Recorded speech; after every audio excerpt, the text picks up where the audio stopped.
Office ముందు ఉన్నాము. ఇప్పుడే లోపల పోయి ఈ పిటిషన్ ఇచ్చినాము. విషయము ఒక్కసారి మీకు బ్రీఫ్ చేసిన ఏంటంటే, ఒక తప్పుడు కేసు, ఒక దొంగ కేసు అనని మాటను అన్నట్టుగా చిత్రీకరించి ఆంధ్ర పోలీసులు తెలంగాణ జర్నలిస్టు మీద ఒక కక్ష సాధింపు చర్యగా బుక్ చేసి బొబ్బిలిలో సేమ్ జర్నలిస్ట్ను అంతకుముందు కర్నూలులో కూడా ఒక తప్పుడు కేసు బుక్ చేసి 3rd డిగ్రీ టార్చర్ చేసి మళ్ళీ ఇంకో కేసు బొబ్బిలి ఎక్కడో విజయనగరం జిల్లాలో బుక్ చేసి అక్కడి నుంచి 2.5 నెలల కింద తనను అరెస్ట్ చేసేందుకు ఇక్కడికి వస్తే అసలు అనని పదాన్ని నువ్వు ఎట్లా అన్నావా అని చెప్పి తన పోలీసులతో మేము వారించినాం.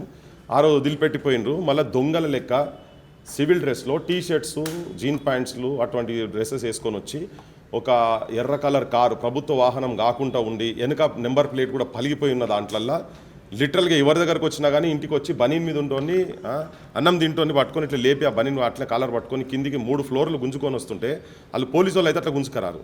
సో ఈ కిందికి వచ్చేవరకు అసలు ఎవరు నా భర్తని అట్లా తీసుకుపోతుర్రు, గొర్రెని గుంజుకపోయినట్టు గుంజుకపోతుర్రు, మీరు ఎవరని చెప్పని భార్య విజయలక్ష్మి అడ్డుపోయింది. చేతులు వాటి అటు ఇటు గుంజుతుంటే అప్పుడు కింద వీళ్ళు వాడకట్టోళ్ళు అందరూ జమ అయ్యి, అరే ఎవరైనా మీరు గట్లెందుకు గుంజుకపోతున్నారు, ఇదెక్కడ పద్ధతి, మీరు ఎవరు అంటే మాకు మా పోలీసు వాళ్ళని పిలువని లోకల్ వాళ్ళు పోలీసు వాళ్ళకి ఫోన్ చేస్తే అప్పుడు పోలీసు వాళ్ళు వచ్చిండ్రు.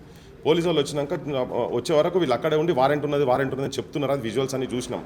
ఒకవేళ అరెస్ట్ చేసేది ఉంటే, ఎవరైనా అరెస్ట్ చేసేది ఉంటే పోలీసు వాళ్ళు వచ్చేది ఉంటే వాళ్ళు డ్రెస్లో రావాలి, లేకపోతే పోలీస్ వెహికల్ అని ఉండాలి, లేదు వేరే రాష్ట్రంకి వెళ్ళి తెలంగాణ రాష్ట్రంకి వచ్చి ఆంధ్రప్రదేశ్ నుంచి ఇక్కడికి వచ్చారు కాబట్టి లోకల్ పోలీసు వాళ్ళకని చెప్పాలి, లోకల్ పోలీసు వాళ్ళు ఉండాలి. సో ఎవరు తీసుకుపోతున్నారు ఏంది, ఆల్రెడీ ఒక 4 నెలల కింద తీసుకుపోయి గొడ్డును కొట్టినట్టు కొట్టి నానా బూతులు మాట్లాడినటువంటి వ్యక్తిని మళ్ళీ తీసుకుపోతుంటే ఎవరన్నా కానీ ఏ భర్తనైనా కానీ వాళ్ళ భార్య ముంగట పిల్లల ముంగట చిన్న పిల్లలు ఏడుస్తుంటే ఆర్తనాదాలు వినకుండా కూడా తీసుకొని పోతుంటే ఎవరైనా కానీ ప్రతిఘటిస్తారు. ఎవరు తీసుకుపోతున్నారు, చంపుతారు, అసలు ఏం చేస్తారు. అంతకుముందు ఆ సాయి కిరణ్ అంటే అనేది చంపి కాలబెట్టి బూడిదే కూడా దొరకకుండా చేశారు కదా, అటువంటిది ఇట్లేమైనా జరుగుతుందా ఏందనేది వీళ్ళు భయంతో ఉంటే అప్పుడు మళ్ళీ పోలీస్ స్టేషన్కి తీసుకొచ్చి అక్కడ పెట్టి తనని సపరేట్ చేసి తీసుకొని పోయిండు. దాని విషయంలో కంప్లైంట్ ఆ రోజు రాత్రి కంప్లైంట్ అక్కడ ఇచ్చింది అందరి సమక్షంలో, అది కూడా జనం అందరూ చూసిండ్రు. ఆ కంప్లైంట్ ఇచ్చినట్లు ఒక చిన్న కేసు ఏదో పెట్టినట్టుగా చేసి ఆ విజువల్స్ అన్ని ఉండి ఇప్పుడు మళ్ళీ కొత్త కథ ఏం చేస్తారంటే, తన మీద వాళ్ళు డ్యూటీ నిర్వహిస్తున్న సమయంలో ఆటంకం కలిగించిందని చెప్పని ఇప్పుడు విజయలక్ష్మి కేవీఆర్ భార్య మీద ఓ తప్పుడు కేసు మళ్ళా బనాయించి తనని మళ్ళా అరెస్ట్ చేసే ప్లాన్ జరుగుతున్న సందర్భంలో అసలు ఆల్రెడీ ఇక్కడ ఇచ్చిన పిటిషన్ మీద ఎంత అసభ్యంగా సభ్య సమాజం అందరూ చూస్తున్నారు కదా. నేను ఆంధ్రప్రదేశ్ ప్రభుత్వ పెద్దలకు, పోలీస్ డిపార్ట్మెంట్ కావచ్చు, అక్కడ ఉన్నటువంటి ముఖ్యమంత్రి కావచ్చు, మీ ఇంట్లోలను, మీ ఆడబిడ్డలను మీ ఇండ్లకి వచ్చి గట్లనే ముట్టరాని చేతులలో ఇట్లా పట్టుకొని గుంజుడు, నడుము పట్టుకొని గుంజుడు, ఆ విజువల్స్ అన్నీ ఉన్నాయి కదా. అట్లా ఏ ఆడోళ్ళనన్నా మీ ఇండ్లకి కనుక చేసేది ఉంటే మీరు ఒప్పుకుంటారా దాన్ని అని అడుగుతున్నాను నేను. ఎవ్వరు కూడా ఒప్పుకోరు. అది చట్టం కూడా అదేం చెప్తలేదు. ఒక ట్రాన్సిట్ వారెంట్ లేదు, ఏం లేదు. తీసుకొని వచ్చి నువ్వు ఇష్టం వచ్చినట్టు తీసుకొని పోయి ఒకసారి కొడతారు, నెక్స్ట్ టైం చంపుతారా ఏందో తెలియని పరిస్థితుల్లో.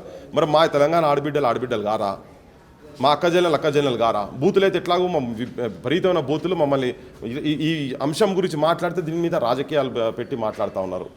అసలు దీనికి రాజకీయాలకు సంబంధం ఏంటిది? అసలు తన అన్నని మాటను అన్నట్టుగా చిత్రీకరించి పెట్టి ఒక తప్పుడు కేసు బనాయించి మళ్ళీ తప్పుడు కేసుతోటి మళ్ళీ తీసుకుపోయి మళ్ళీ వాళ్ళ భార్య మీద కూడా మళ్ళీ ఒక తప్పుడు కేసు.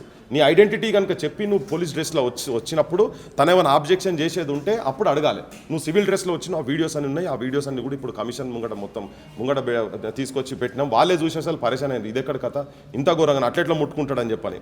ఇప్పుడు మహిళా కమిషన్ నుంచి ఇమీడియట్గా వెంటనే ఆ సర్కిల్ ఇన్స్పెక్టర్ శ్రీనివాస్ ఎవరైతున్నారు వాళ్లకు అటువంటి వాళ్ళని ఇంకా కంటిన్యూ చేసి వాళ్ళు చెప్పినటువంటి తప్పుడు కేసులు బనాయిస్తున్నటువంటి ఈవెన్ అవసరం అనుకుంటా, మరి కానూన్ ఎట్లుండదో నాకు తెలియదు, కానీ మహిళా కమిషన్ అవసరమైతే అక్కడ డీజీపీని కూడా ఒక ఎక్స్ప్లెనేషన్ అడగాల్సిన అవసరం ఉంది. వాళ్ళకు కూడా నోటీసులు పంపించాల్సిన అవసరం ఉంది. అసలు డీజీపీ ఏం చేస్తున్నాడు? 2.5 నెలల కిందనే ఈ ఇష్యూ అంతా మొత్తం ఇంత ఫ్లేరప్ అయింది. 2 రాష్ట్రాల మధ్యలో ఇది ఒక పెద్ద చర్చనీయాంశంగా తయారైన తర్వాత కూడా మళ్ళీ తనని తీసుకుపోవడం అంటే ఇదేంది అంటే, తెలంగాణ ప్రజలంటే చిన్న చూపా, తెలంగాణ ఆడబిడ్డలంటే చిన్న చూపా, ఎడబడితే ఆడ ఎట్లా పట్టుకుంటారు?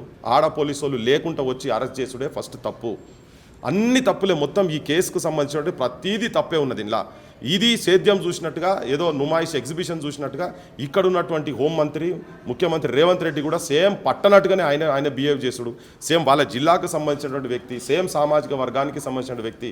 ఆ సామాజిక వర్గం వాళ్ళు బొచ్చాడు మంది మంత్రులు ఉన్నారు. నేను వాళ్ళని కూడా అడుగుతున్నా, మరి మీకేం అనిపిస్తలేదా, మీకేం సోయి అనిపిస్తలేదా? మా బొట్టలో బట్టి తిరుగుతూ ఉన్నాం కదా.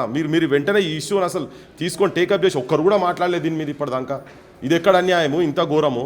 ఒక ఆడబిడ్డ తెలంగాణ ఆడబిడ్డ మీద చేయబడ్డ తర్వాత కూడా చూసుకుంటా ఇంకా మీరు తమాషా చూసినట్టు చూస్తారు, డ్రామాలు చూస్తారు కదా. మీరేం మనుషులే అసలు?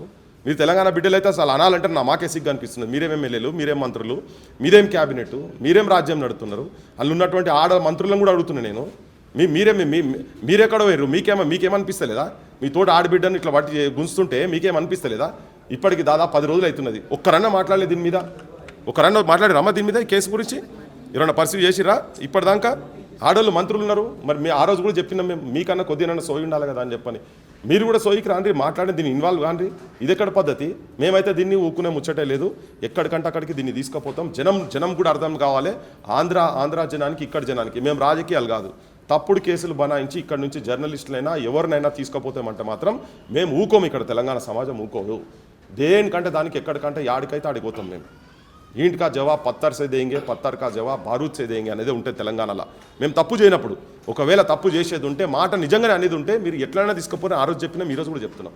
కానీ తప్పుడు కేసులు బనాయించి చేస్తారు కాబట్టి బరాబర్ అమాయకుల మీద కేసులు పెట్టి మీరు శిక్షిస్తా అంటే తెలంగాణ సమాజం ఊకోదు. ఈవెన్ ఆంధ్ర వాళ్ళకు కూడా, ఆంధ్ర సామాన్యమైన జనానికి కూడా చెప్తున్నాం, మీ ఇంటి ఆడబిడ్డల మీద కూడా ఇట్లా తప్పుడు కేసులు బనాయించి తీసుకపోతే మీరు ఒప్పుకుంటారా? బరాబర్ చట్టరీత్యా ఆ శ్రీనివాస్ మీద చర్యలు జరగాలి. ఇటువంటి మళ్ళీ జరగకుండా ఉండేటందుకు కమిషన్ అవసరమైతే ఇక్కడ డీజీపీకి, అక్కడ డీజీపీకి మెసేజ్లు పెట్టాలి. అవసరమైతే వాళ్ళని పిలిపించుకోవాలి, వాళ్ళతో మాట్లాడాలి. తన సిఐని సస్పెండ్ చేయాలి, రిమూవల్ ఫ్రమ్ సర్వీస్ కూడా చేయాల్సిన అవసరం ఉన్నది. వాళ్ళు ఎట్లా వాళ్ళ ప్రొసీజర్స్ ఎట్లా తీసుకుపోవాలి. తర్వాత కేవీఆర్ కుటుంబానికి ఇంట్లో కూడా రక్షణ కల్పించాలి. ఇంట్లోలను కూడా చిన్నపిల్లలను కూడా అసలు వాళ్ళు బడికి పోవాలంటే కూడా ఇట్లా వాళ్ళకు ఒక పీడకల లెక్క జమ ఉన్నది. కుటుంబం మొత్తం డిస్టర్బ్ అయిపోయింది కంప్లీట్గా. ఇప్పుడు ఆయన జైలు ఉన్నారు, బయట ఉన్నోళ్ళేమో ఇట్లా ఇబ్బంది పెడుతున్నారు. వాళ్ళని కూడా కాపాడాల్సిన అవసరం ఉన్నది. మానసికంగా వాళ్ళ మీద ఈ ఒత్తిడి లేకుండా చూడాల్సిన బాధ్యత ముఖ్యమంత్రి రేవంత్ రెడ్డి మీద, హోమ్ మినిస్టర్ రేవంత్ రెడ్డి మీద ఉన్నది. నువ్వు ఆ ముఖ్యమంత్రితో మాట్లాడతావా, ఏం మాట్లాడతావో నేను ఇంతకుముందు కూడా చెప్పిన అమరుల స్తూపం దగ్గర. ఒకవేళ ఆయన అన్నట్టు కనుక నువ్వు ప్రెస్ మీట్లో పెట్టి కనుక చూపియండి. సాటర్డే సండే వస్తున్నారు కదా చంద్రబాబు, ఇవన్నీ రేపు ఎల్లుండి సాటర్డే రోజు వస్తారు కదా ఇక్కడ, అక్కడ ముఖ్యమంత్రి ఉప ముఖ్యమంత్రి ఇక్కడికి వస్తారు కదా, చూపియండి. కేవీఆర్ కనుక ఆ బూతు మాట మాట్లాడి కనుక చూపించేది ఉంటే మేము అందరం ఆగిపోతాం. అవి మేము ఆల్రెడీ చూపించినాం, అవి అనలేదు. మరి ముఖ్యమంత్రి నీకు కూడా చెప్పినాం, నువ్వనే చెప్పవు, మరి నువ్వనే చూపి అని చెప్పాను. ఎట్లా తీసుకోపోతారు ఇక్కడికి వెళ్ళి? ఇప్పటిదాకా దాని గురించి మాట్లాడతలేరు.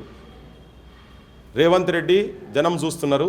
నువ్వు ఎవరి చేతులు ఉన్నావు, ఎవరి చేతులలో కీలు బొమ్మ అయి ఉన్నావు, ఎవరు ఆడిపిస్తే తోలు బొమ్మల ఆటలు ఆడుతున్నావో జనం చూస్తున్నారు.